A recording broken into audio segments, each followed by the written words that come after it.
G20 शिखर सम्मेलन का आज दूसरा और अंतिम दिन है। सम्मेलन के दूसरे दिन वैश्विक नेता तीसरे सत्र में वन फ्यूचर पर चर्चा करेंगे। इसके अलावा फ्रांस के राष्ट्रपति इमैनुअल मैक्रों प्रधानमंत्री नरेंद्र मोदी के साथ द्विपक्षीय बातचीत करेंगे। G20 सम्मेलन के दौरान आज प्रधानमंत्री नरेंद्र मोदी का कनाडा सहित कई देशों के नेताओं के साथ मिलने का कार्यक्रम भी है।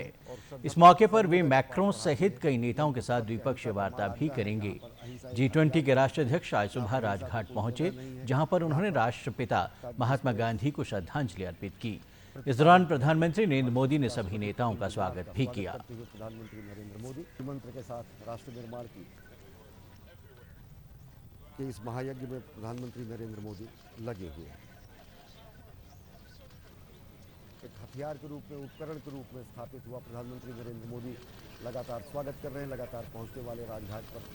हम भूमिका निभाने वाले इनके पिता ने गांधी जी को आदर्श तुल्य बताते हुए कहा कि अनेक ऐसे मौके जहां पर धैर्य और संयम रहे हैं, अतिथि देवो भव की हमारी परंपरा को दुनिया के सामने स्थापित कर रहे हैं। और वसुधैव कुटुंबकम के साथ साथ गांधी जी के जो हैं, गांधी जी के परम प्रिय वस्त्र खादी द्वारा, अंग वस्त्र के द्वारा उनको भेंट करके, और साथ ही साथ गांधी कुटीर के रूप में स्थापित गांधी जी के मूल्यों को, गांधी जी के सिद्धांतों के प्रतिपादन करने के एक स्वरूप के रूप में गांधी जी के राजनीतिक, सामाजिक और नैतिक नियमों को दुनिया के सामने एक बार स्थापित कर रहे हैं, प्रदर्शित कर रहे हैं।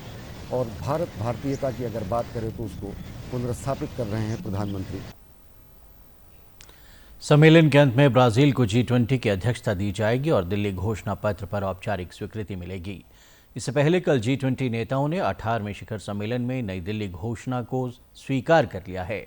इसमें समावेशी विकास, जलवायु परिवर्तन के संकट से निपटने के लिए कार्रवाई तेज करने और भविष्य में स्वास्थ्य आपात स्थितियों के दौरान अधिक मात्रा में चिकित्सा आपूर्ति तैयार रखने के उपायों पर जोर दिया गया है।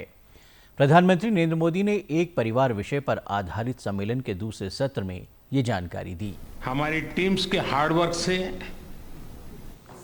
और आप सभी के सहयोग से नई Delhi G20 leaders summit declaration पर सहमति बनी है। मैं इस डिक्लेरेशन को एडॉप्ट करने की घोषणा करता हूं।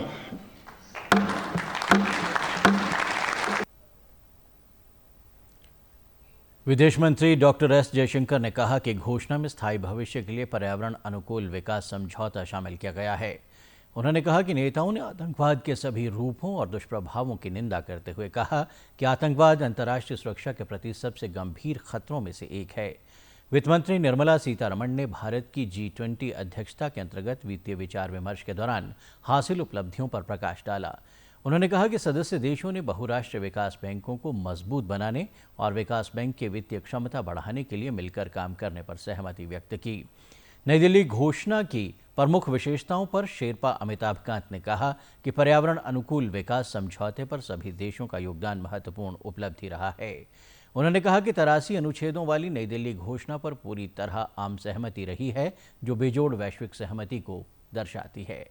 इससे पहले सम्मेलन में अफ्रीकी संघ के समूह का स्थायी सदस्य बनाया गया।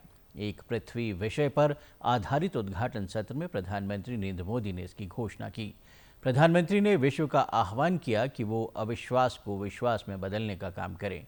उन्होंने कहा कि ये सब के आगे बढ़ने का समय है, चाहे खाद्य और ईंधन प्रबंधन हो, आतंकवाद हो, साइबर सुरक्षा हो, स्वास्थ्य, ऊर्जा या जल सुरक्षा हो, हमें भावी पीढ़ियों के लिए ठोस समाधान ढूंढने होंगे।